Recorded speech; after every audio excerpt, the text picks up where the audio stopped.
함께 보실 말씀은 누가복음 19장 11절에서 27절의 말씀입니다. 우리 함께 읽도록 하겠습니다. 그들이 이 말씀을 듣고 있을 때에 비유를 더하여 말씀하시니 이는 자기가 예루살렘에 가까이 오셨고 그들은 하나님 나라가 당장에 나타날 줄로 생각함이더라. 이르시되 어떤 귀인이 왕위를 받아가지고 오려고 먼 나라로 갈 때에 그 종 열을 불러 은화 10문화를 주며 이르되 내가 돌아올 때까지 장사하라 하니라. 그런데 그 백성이 그를 미워하여 사자를 뒤로 보내어 이르되 우리는 이 사람이 우리의 왕됨을 원하지 아니하나이다 하였더라. 귀인이 왕위를 받아가지고 돌아와서 은화를 준 종들이 각각 어떻게 장사였는지를 알고자 하여 그들을 부르니 그 첫째가 나와 이르되 주인이여 당신의 한 문화로 10문화를 남겼나이다. 주인이 이르되 잘하였도다 착한 종이여 네가 지극히 작은 것에 충성하였으니 10골 권세를 차지하라 하고 그 둘째가 와서 이르되 주인이여 당신의 한 문화로 5문화를 만들었나이다. 주인이 그에게도 이르되 너도 5골을 차지하라 하고 또 한 사람이 와서 이르되 주인이여 보소서 당신의 한 문화가 여기 있나이다. 내가 수건으로 쌓아 두었나이다. 이는 당신이 엄한 사람인 것을 내가 무서워함이라. 당신은 두지 않은 것을 취하고 심지 않은 것을 거두나이다. 주인이 이르되 악한 종아 내가 내 말로 너를 심판하노니 너는 내가 두지 않은 것을 취하고 심지 않은 것을 거두는 엄한 사람인 줄로 알았느냐. 그러면 어찌하여 내 돈을 은행에 맡기지 아니하였느냐. 그리하였으면 내가 와서 그 이자와 함께 그 돈을 찾았으리라 하고 곁에 섰는 자들에게 이르되 그 한 문화를 빼앗아 10문화 있는 자에게 주라 하니 그들이 이르되 주여 그에게 이미 10문화가 있나이다. 주인이 이르되 내가 너에게 말하노니 무릇 있는 자는 받겠고 없는 자는 그 있는 것도 빼앗기리라. 그리고 내가 왕됨을 원하지 아니하던 저 원수들을 이리로 끌어다가 내 앞에서 죽이라 하였느니라. 아멘. 네, 우리 말씀을 전하기 전에 우리 11월 헌금 보고를 하도록 하겠습니다. 추수 감사헌금 20만 원을 제외한 158만 2,910원이 11월 헌금으로 들어왔고요. 이렇게 1, 2, 3, 4, 5, 6, 7, 8, 9 다 이렇게 번호 보이시죠? 이렇게 했습니다. 20만 원은 제가 광고했듯이 독거노인이나 기초생활수급을 받으신 분들을 이렇게 도우려고 했습니다. 그래서 날씨가 요 며칠 동안 많이 추워졌죠. 그 난방비 지원하려고 이렇게 사회복지 공무원 전화를 했는데 그 공무원께서 휴가 중이셔가지고 이렇게 이제 후원하겠다는 그 말만 이야기되고 그다음에 이제 아직 어떤 분을 이렇게 어디로 후원할지를 결정하지 못했습니다. 그래서 다음 주에 돌아오신다고 해서 우리 사회복지사님하고 최종 결정을 해서 독거노인이나 아니면 기초생활수급을 받으시는 그 난방비로 지원하도록 하겠습니다. 정확하게 정해지면 또 다음 주에 보고를 하도록 하겠습니다. 그리고 25일은 성탄 주일입니다. 이 성탄 주일도 이 성탄 헌금을 하시는 분들 이렇게 통장 계좌로 성탄 감사 헌금이라고 아니 또는 성탄 헌금이라고 하시는 분들이 있으면 이번 그 헌금 노천에 추운 겨울에 난방비로 어려운 분들을 돕는 데 사용하도록 하겠습니다. 이제 말씀을 전하도록 하겠습니다. 우리는 같은 말이지만 상황에 따라서 그 말이 전혀 다른 말이 되는 경우들이 있습니다. 쉬운 예로 이 똑똑하다란 말을 사용할 때 이것이 어떤 상황에서 쓰였냐에 따라서 칭찬이 될 수도 있고요. 그 상대방을 무시하는 비꼬는 말이 될 수도 있죠. 예를 들어서 상대방이 어려운 문제를 푼 것을 보고 정말 감탄해서 야, 너 진짜 똑똑하다. 어떻게 이걸 풀었어? 라고 말하면 어떻습니까? 칭찬이 되는 거죠. 그런데 반대로 똑똑하네. 똑똑해서 좋겠네. 이렇게 하면 어떻습니까? 칭찬이 아니라 비꼬면서 그 사람을 무시하는 말이 되죠. 이처럼 같은 말이지만 상황과 배경에 의해서 전혀 다른 말이 되는 것입니다. 그래서 우리는 누군가 대화할 때 분위기, 상황 등을 고려해서 상대방의 말에 그 의도를 잘 파악하는 것이 중요하죠. 앞뒤 상황을 제대로 파악하지 못하면 그 상대방의 말을 오해하기 쉽습니다. 오늘 본문도 그러한 본문 중에 하나입니다. 오늘 이야기는 문화 비유 또는 10문화 비유라고 하죠. 우리는 이 문화 비유와 마태복음 25장, 지난 주일에도 설교를 했었죠. 마태복음 25장의 달란트 비유를 같은 이야기라고 생각하는 경우가 참 많이 있습니다. 왜 그렇죠? 그게 문화냐, 달란트냐, 뭐 주인이냐, 귀인이냐, 이 명칭만 다를 뿐 기본적으로 상당히 비슷한 내용과 구조를 가지고 있기 때문입니다. 어떤 사람이 자신의 종들에게 자신의 재산을 맡기고 집을 떠났습니다. 그리고 시간이 지나서 그 사람은 돌아왔죠. 그리고 확인을 했습니다. 종 중에는 받은 돈으로 돈을 불린 자, 이윤을 남긴 자가 있었고, 어떤 종은 그 돈을 그대로 둔 자가 있었습니다. 이윤을 남겼는지에 따라서 그 주인은 또는 귀인은 종을 칭찬하거나 책망을 하죠. 정말 이 달란트 비유와 이 열문화 비유는 비슷합니다. 그러나 이 문화 비유와 달란트 비유를 우리가 자세히 들여다보면 정말 많은 차이점이 있고 전혀 다른 내용을 말하고 있습니다. 이것을 발견할 수가 있습니다. 지난주일 설교를 제가 달란트 비유를 가지고 했다고 언급했었죠.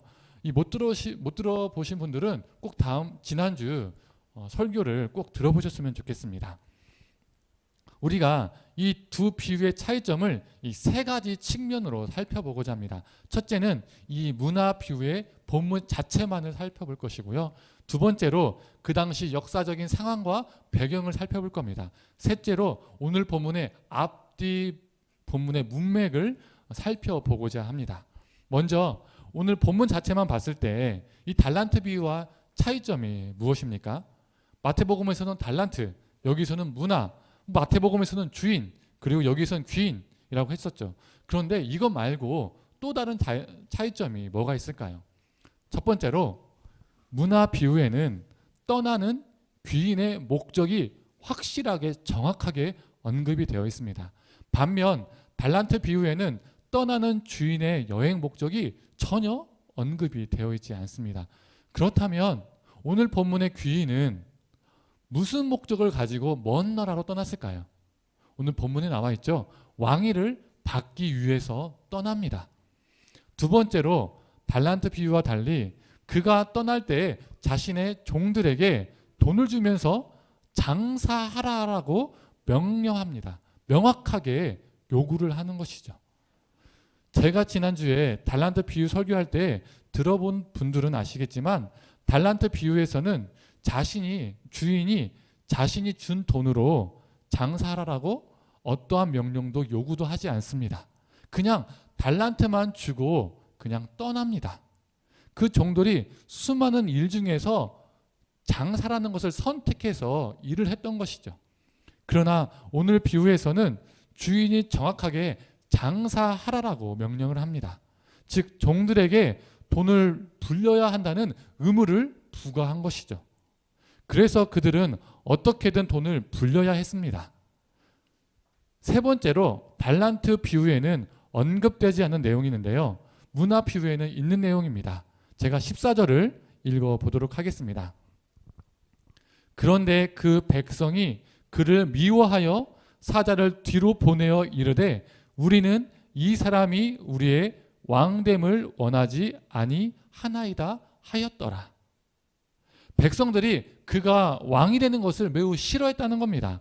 백성들이 그를 매우 미워했습니다. 그래서 어떻게 합니까? 왕위를 내려줄 수 있는 높은 사람에게 사절단을 보내서 그가 왕이 되는 것을 막고자 합니다. 이게 무엇을 말해줄까요? 백성들이 그를 싫어했고 그가 왕이 되는 것을 막고자 한 것은 그 귀인이 좋은 사람이 아니었다는 것을, 나쁜 사람이었다는 것을 암시해 줍니다. 그런데 애석하게도 백성들의 바람과 달리 그가 왕위를 받아서 왕이 되었습니다. 그리고 왕이 되어서 돌아왔죠. 첫 번째 종, 두 번째 종은 돈을 불렸습니다. 즉 이윤을 남겼죠. 그리고 왕에게 칭찬을 받습니다. 반면 세 번째 종은 돈을 불리지 않았습니다. 돈의 손조차 되지를 않았던 것이죠. 돈을 불리라는 왕의 명령에 고의적으로 순종하지 않았던 것이죠. 그리고 그 이유를 말합니다. 제가 21절을 공동번역으로 읽도록 하겠습니다. 주인님은 지독한 분이라 맡기지도 않은 것을 찾아가고 심지도 않은 데서 거두시기에 저는 무서워서 이렇게 하였습니다. 주인에게 책임을 전가시켰던 마태복음에 나오는 1달란트 종의 대답과 매우 흡사합니다. 그런데 문자적으로는 매우 흡사한 대답인데요. 실제로는 정말 비슷한 의미를 가지고 있을까요? 이 질문을 가지고 왕의 대답을 살펴보겠습니다. 그 세 번째 종을 향해서 내가 심지도 않은 데서 거두는 지독한 자라는 것을 네가 알고 있었다면 그 돈을 은행에 맡겨서 돈을 불려 써야지 라고 이 왕은 책망을 하죠. 여기서 은행이란 쉽게 말하면 고리대금으로 돈을 불리라는 겁니다. 그 당시 많은 백성들이 고리대금으로 자신의 재산과 땅을 잃어버렸습니다. 그래서 소작인이 되거나 노예가 되는 삶을 살게 되었던 것이죠. 이어서 왕은 그 종을 향해서 이렇게 말합니다. 27절의 말씀입니다. 내가 왕됨을 원하지 아니하던 저 원수들을 이리로 끌어다가 내 앞에서 죽이라. 원수들을 죽이라고 명령합니다. 그런데 여기에서 이상한 점을 발견하셨습니까? 이 왕은 원수들이라는 복수형을 사용하고 있습니다. 단수형으로 저 원수를 아니면 저 세 번째 종을 끌어다가 죽이라 라고 말하지 않습니다. 원수들이라고 복수형을 분명히 사용하고 있습니다. 왜 원수들이라는 복수형을 사용했을까요? 힌트를 말씀드리면 주인은 몇 명의 종에게 문화를 줬죠? 10명의 종에게 문화를 줬습니다. 분명 10명의 종에게 돈을 줬고 그리고 그 10명의 종들을 불러 모았습니다. 그런데 네 번째 종과 그리고 10번째 종까지는 오늘 본문에서 생략을 합니다. 그리고 원수들이라고 표현을 합니다. 이게 무엇을 말해주는 걸까요? 네 번째 종에서 10번째 종들은 이 세 번째 종들과 같은 노선을 취했다는 겁니다. 같은 행동을 취했다는 것이죠. 그것을 암시하는 겁니다. 2명의 종을 제외한 나머지 종들은 악하다고 생각하는, 자신들이 나쁘다고 생각하는 이 왕을 따르지 않기로, 왕의 편에 서지 않기로 작정을 했다는 겁니다. 그래서 이 왕은 원수들이라고 표현한 것이죠. 그래서 이 왕은 분노했고 내가 왕됨을 원치 않는 이 원수들을 죽여버려라 라고 사형 선고를 내린 것이죠. 이 비유에서 우리가 기억할 것은요. 첫 번째, 이 귀인이 왕위를 받기 위해서 먼 나라로 갔다는 것. 두 번째, 백성들이 이 귀인이 왕 되는 것을 원치 않았고 매우 싫어했다는 것. 세 번째, 백성들의 바람과 달리 이자가 왕이 되었고 돌아와서는 자신이 왕 되는 것을 거부한 자들을, 즉 자신의 편에 서지 않은 자들을 처단했다는 겁니다. 이것을 우리가 기억하고 다음 얘기를 들어보았으면 좋겠습니다. 그런데 이 비유를 들었을 때요, 그 당시 이스라엘 사람들이라면 자동적으로 떠올릴 수밖에 없었던 인물이 있었습니다. 누굴까요? 헤롯 대왕의 아들 헤롯 아켈라오입니다. 이 헤롯 대왕은요, 아기 예수를 주기로 했던 인물이고요. 그의 아들 헤롯 아켈라오를 제가 지금 이야기하고 있는 겁니다. 이 헤롯 대왕에게는 3명의 아들이 있었습니다. 이 헤롯 대왕이 죽으면서 3명 중에 헤롯 아켈라오가 자신의 왕위를 이어서 이 아켈라오가 나의 뒤를 이어서 왕이 되었으면 좋겠다라고 이 헤롯 대왕이 유언을 남깁니다. 그런데 이 아켈라오는 매우 폭력적이고 잔인한 사람이었습니다. 그러다 보니 이 헤롯 왕가의 대부분의 사람들은 헤롯 아켈라오가 아니라 또 다른 아들인 헤롯 안티파스가 왕이 되기를 바랬습니다. 그래서 이 안티파스를 상당히 많이 지지했었습니다. 또한 이 유다 백성들도, 이스라엘 이 백성들도 이 헤롯 아켈라오를 매우 싫어했습니다. 그가 왕 되는 것을 반대했었습니다. 그 이유는 이 아켈라오가 바리새인들을 2,000명을 학살할 정도로 매우 폭정을 휘둘렀기 때문이죠. 그 당시에 이 이스라엘 백성들은 이 바리새인들이 성경 선생이었습니다. 존경하는 인물들이었던 것이죠. 그런데 한두 명도 아니고 2,000명을 학살했습니다. 좋아할 리가 없죠. 그 당시에는 왕이 될 사람은요, 보위에 오르기 전에 로마에 가서 로마 황제에게 왕으로 임명을 받아야 했었습니다. 그래야 진짜 공식적인 왕이 되기 때문이죠. 그래서 이 헤롯 아켈라오는 팔레스타인의 전 지역을 다스리는 공식적인 대왕, 이 되기 위해서 인명받기 위해서 로마로 떠났습니다. 그런데 그를 반대하는 사람들이 그가 왕으로 책봉되는 것을 막기 위해서 로마 황제 아우구스투스에게 사절단을 보냅니다. 오늘 비유와 똑같죠. 이 유다 백성들의 반대와 이 헤롯 왕가의 반대들이 너무 심하니까 로마 황제도 어쩔 수 없는 거예요. 이 여론을 무시하지 못하는 거예요. 그래서 이 아켈라오를 이 팔레스타인의 전 지역을 다스리는 왕으로 세우지 못하고 대신에 유대와 사마리아 땅만을 다스리는 분봉왕으로 세웁니다. 이 분봉왕은 특정 지역만 다스리는 왕을 분봉왕이라고 합니다. 그리고 로마 황제는 한 가지 약속을 합니다. 네가 그 유대 땅과 사마리아 땅을 잘 다스리면 분봉왕이 아니라 이 팔레스타인의 전 지역을 다스리는 너희 아버지처럼 대왕이 되게 해주겠다라는 약속을 합니다. 그런데 이 이스라엘 백성들에게는 그가 팔레스타인의 전 지역을 다스리는 왕이 되었든 분봉왕이 되었든 의미가 없죠. 왜 그렇습니까? 그가 유다와 사마리아를 다스리는 분봉왕이니 어차피 유다 백성들은 그의 통치 속에서 살 수밖에 없는 거예요. 아켈라오가 로마에서 돌아온 후에 그의 악정은 계속되었습니다. 자신이 왕됨을 반대했던 사람들에 대한 정치적 보복을 가행했었습니다. 즉 사형 선고를 죽였습니다. 반대로 자신의 왕됨을 인정하고 백성들의 재산과 땅을 착취해서 돈을 불려서 그 재물을 자신에게 바쳤던 사람들은 어떻게 했냐면 자신의 측근으로 그리고 그들에게 더 큰 임무를 그 땅을 부여했었습니다. 이 역사적인 사건이 오늘 예수님의 열무나 비유와 정말 똑같죠. 역사적인 배경 없이 우리가 이 열무나 비유를 읽고 들으면 달란트 비유를 떠올리게 되지만 그 당시 역사 속에서 살았던 사람들은 이 열무나 비유를 듣게 되면 당연히 헤롯 아켈라오를 떠올릴 수밖에 없었습니다. 예수님이 저 하시는 비유 저 아켈라오를 말하는 것 같은데 이런 생각을 할 수밖에 없는 것이죠. 결국 세 번째 종과 그리고 그와 같은 선택을 했던 나머지 종들은 어떤 사람인 것이죠? 악한 편에 서지 않고 자신의 목숨을 걸고 악한 왕으로부터 등을 돌린 사람이 됩니다.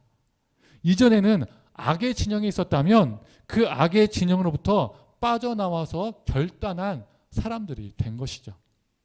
그렇다면 오늘 이 비유가 어떠한 맥락에서 앞뒤 맥락에서 나온 것인지를 우리가 볼 필요가 있습니다. 오늘 본문 11절 전반부를 한번 볼까요? 제가 표준 세번역으로 읽도록 하겠습니다. 그들이 이 말씀을 듣고 있을 때 예수께서 덧붙여서 비유를 하나 말씀하셨다. 예수님께서 덧붙여서 이 문화 비유를 언급하셨다는 겁니다. 문화 비유를 덧붙였다는 것은 이 앞의 사건이 이 비유의 바탕이 된다는 것이죠. 그렇다면 그 앞 이야기, 그 앞 사건은 무엇일까요? 우리가 잘 알고 있는 삭개오의 이야기입니다. 그 당시 분봉왕 헤롯은 로마 황제에게 잘 보이기 위해서 엄청난 돈을 로마에 바쳤습니다. 왜 그렇죠? 팔레스타인의 전 지역의 왕이 되기 위해서 쉽게 말하면 샤바샤바샤바를 했다는 겁니다. 그 많은 돈을 어떻게 만들어서 이 로마 황제에게 바쳤을까요? 엄청난 세금을 걷어서 그 돈을 바친 것입니다. 분봉왕 헤롯이 로마에 바친 세금이 그 당시에 최대 800달란트였다고 합니다. 요즘 말로 하면 5,700억 정도 되는 돈입니다. 이 어마어마한 돈을 바치기 위해서 말도 안 되는 것에까지 세금을 부과했었습니다. 수레바퀴 하나당 얼마, 이 길을 걸어가면 얼마, 온갖 곳에 세금을 계속 부과했던 것이죠. 그 세금을 부과하고 걷는 일을 누가 했을까요? 세리들이 했었습니다. 그런데 삭개오는 그냥 세리가 아니라 무엇입니까? 누구입니까? 세리장이었습니다. 짱을 먹었다는 겁니다. 그리고 다른 지역도 아닌 그 당시에 힘이 센 여리고 지역의 세리장이었습니다. 이 여리고 지역은요, 가장 많은 세입을 올렸던 지역 중에 하나였었습니다. 그 당시에 예루살렘, 갈릴리, 그리고 여리고가 이 세입이 정말 많았던 지역들이었었습니다. 그만큼 그 세입이 많았다는 것은 악랄하게 백성들을 착취하고 수탈했다는 것이죠. 삭개오는 로마 권력과 헤롯의 하수인 부역자였습니다. 민족을 배반한 매국노였죠. 요즘 우리나라 말로 하면 친일파와 같았던 것입니다. 즉 그는 로마와 헤롯 진영에 속한 대표적인 전형적인 인물이었습니다. 또한 그는 세리장이었기 때문에 부와 권력을 가지고 있었습니다. 그런데 그가 예수님과 만남을 갖게 되었습니다. 그리고 예수님은 그의 집에 들어가게 됐죠. 삭개오는 전형적인 친로마파, 친헤롯파였습니다. 반면 예수님은 반로마적이고 반헤롯적인 사람으로 군중들에게 인식이 되었었죠. 결이 너무나도 다른 이 두 사람의 만남을 보고 사람들의 반응은 어땠을까요? 두 사람의 만남 자체가 엄청난 놀라운 거리가 화제가 되었을 겁니다. 제자들과 예수님을 따르는 이 무리들의 입장에서는 아니 예수님께서 어떻게 저 매국노와 함께 할 수가 있지? 어떻게 매국노의 집에 들어갈 수가 있지? 어쩌자는 것이지? 이런 생각을 했을 겁니다. 또 반대로 이 삭개오의 측근들은 어떻습니까? 삭개오가 저렇게 되면 정치적인 모험을 하는 것인데 이 로마와 헤롯 왕에게 눈밖에 나려고 어떻게 저럴 수 있지? 이러한 생각을 하게 되었겠죠. 그러면서 예수가 삭개오에게 포섭이 되든지 삭개오가 예수에게 포섭이 되든지 둘 중에 하나가 되겠구나라는 생각을 사람들은 자연스럽게 했을 겁니다. 그런데 결과는 어떻게 됐습니까? 삭개오가 예수를 따르는 자가 되었습니다. 로마 헤롯 진영에서 예수의 진영으로 예수의 편으로 넘어온 자가 되었죠. 그리고 그는 자신의 재산의 반절을 가난한 자에게 나눠주고 속여 빼앗은 것이 있으면 갑절로 갚겠다라고 말을 합니다. 그런데 그는 단순하게 돈만을 포기한 것이 아니었습니다. 왜 그렇죠? 그가 로마와 헤롯을 버리고 예수를 따르기로 한 것은 예수 편에 선 결단은 목숨을 거는 결단이었습니다. 그는 이제 어떤 사람이 된 겁니까? 로마와 헤롯 왕을 거부한 변절자가 된 것이죠. 삭개오의 측근들이 로마와 헤롯의 사람들이 그를 보면서 어떻게 생각했을까요? 야, 너의 새 출발을, 너의 제2의 인생을 내가 응원할게, 이렇게 축하해 줬을까요? 아니죠. 결코 아니죠. 타겟이 되었을 겁니다. 그 당시 로마와 헤롯 왕은 변절자가 생기면 죽음이든 가혹한 형벌이든 처벌을 해서 까불면 변절하면 너희도 이렇게 돼 라는 것을 보여줬습니다. 본보기로 보여줬던 것이죠. 대표적인 예가 무엇이죠? 십자가 처형입니다. 너희를 반란을 일으키면 변절하면 우리 말을 따르지 않으면 이렇게 십자가 위에서 잔인하게 고통스럽게 죽을 거야 라는 것을 보여주는 것이죠. 그냥 놔두면 제2의 변절자, 제3의 변절자가 나올 수 있기 때문입니다. 삭개오는 로마와 헤롯을 버리고 예수를 선택함으로써 예수님의 편에 섬으로써 이제 부와 권세의 길이 아니라 고난과 죽음의 길을 걷게 된 겁니다. 그리고 오늘 문화 비유 다음에 무슨 이야기가 나오죠? 예수님이 예루살렘으로 향하는 길이 나옵니다. 우리가 잘 알고 있는 것처럼 예수님께서 예루살렘으로 향하는 길은 어떤 길입니까? 영광을 누리는 길입니까? 인간적인 칭찬과 칭송을 받고 왕이 되는 이 유대 땅과 로마 왕의 황제가 되는 그 길입니까? 아니죠. 고난의 길, 죽음의 길입니다. 이 삭개의 모습은 오늘 비유에서 나오는 세 번째 종과 같습니다. 악하게 돈을 취하여서 왕에게 바치는 것을 거부한 종의 모습입니다. 목숨을 걸고 악한 왕을 더 이상 순종하지 않기로, 악의 편에 서지를 않기로 작정한 종의 모습인 것이죠. 삭개오 이야기에서 예수님이 뭐라 말씀하시죠? 10절의 말씀입니다. 인자가 온 것은 잃어버린 자를 찾아 구원하려 함이라. 삭개오는 이전에 부와 권세와 의리의리한 집을 소유하고 멋있는 옷을 입고 다녔을 겁니다. 세상적으로 모든 것을 다 가진 자처럼 보였지만 실제로는 예수님의 눈에는 그는 잃어버린 자였습니다.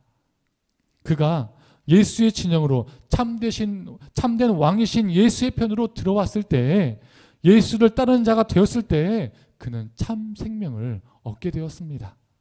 육체적인 목숨은 잃을 수 있으나 참 생명 구원을 얻게 된 것이죠. 이 삭개오 사건을 보고 들은 자 중에서 삭개오를 죽이고자 했던 사람들도 있었겠지만 동시에 이 삭개오의 사건은 많은 사람들을 고민에 빠뜨렸을 겁니다. 왜 그렇죠? 어느 누구보다 정치 정세에 밝았던, 그리고 현실 감각에 뛰어났던 이 세리장이었던 삭개오가 그 당시 세상을 지배하고 군림하고 호령했던 로마 제국과 그의 하수인 헤롯 왕을 등졌다는 것은 많은 사람들로부터 궁금증을 야기시켰을 겁니다. 왜 삭개오는 예수를 선택했을까? 예수에게 더 가치 있는 무엇인가 있는 것일까? 라는 질문을 품게 했을 것이죠. 그가 예수의 편에 섬으로써 헤롯의 악함과 무가치함이 드러났을 겁니다. 그래서 오늘 문화 비유는 달란트 비유와 비슷한 구조와 내용을 가지고 있지만 전혀 다른 이야기를 하고 있습니다. 예수님은 이 비유를 통해서 너희는 어느 편에 설 것인가? 목숨을 걸고 어떤 왕을 버리고 대신해서 새로운 왕을 어떤 누구로 받아들일 것인가? 누가 참된 생명을 주는 참 왕인가? 그리고 그를 선택하라라고 질문을 던지고 있는 겁니다. 이 질문은 이방 민족에게 던지고 있는 질문이 아닙니다. 하나님을 믿고 있는 이스라엘 백성들에게, 예수님의 제자들에게, 예수님을 따르는 무리들에게 던지고 있는 질문인 것이죠. 이와 비슷한 질문이 성경 곳곳에 있죠. 엘리야가 하나님의 백성들이라고 하는 하나님을 믿는 이스라엘 백성들에게 너희가 어느 때까지 둘 사이에서 머뭇머뭇하려느냐? 만일 여호와가 하나님이면 그를 선택하고 바알이 만일 하나님이면 그를 선택하라라고 말하죠. 여호수아도 이스라엘 백성들에게 다음과 같이 말합니다. 만일 여호와를 섬기는 것이 너희에게 좋게 보이지 않거든 너희 조상들이 강 저쪽에 섬겼던 그 신들이든지 또는 여기 거주하는 아모리 족속의 신들이든지 너희가 섬길 자를 오늘 택하라. 오직 나와 내 집은 여호와를 섬기겠노라 라고 말을 합니다. 우리 주님도 우리에게 동일하게 질문하고 계십니다. 교회 밖 불신자들이 아니라 예수를 믿는다고 말하는 우리들에게 질문을 하고 계신 것이죠. 너는 지금 어느 편에 서 있느냐? 너는 지금 무엇에 목숨을 걸고 살고 있느냐? 네가 목숨을 걸고 선택한 너의 진짜 왕은 누구냐? 너의 왕을 제대로 선택하라 라는 질문을 우리에게 던지고 있습니다. 우리는 예수를 믿는다고 말하지만 우리는 목숨 걸고 악한 권세를 거부하는 것이 아니라 오히려 돈에, 성공에, 세상에 좋은 많은 것들에 우리의 목숨을 걸고 살고 있는지도 모릅니다. 사랑하는 성도님들, 우리가 삭개오와 같은 존재, 이 세 번째 종과 같은 존재가 되기를 원합니다. 악한 권세, 죄의 권세를 따르는 자들이 아니라 그것에 순복하고 굴복하는 그런 자가 아닌 우리에게 불이익이 생길지라도 그 위협을 무릅쓰고 오직 예수만을 선택하는 자들, 오직 예수의 편에 서는 자들이 되기를 간절히 소망합니다.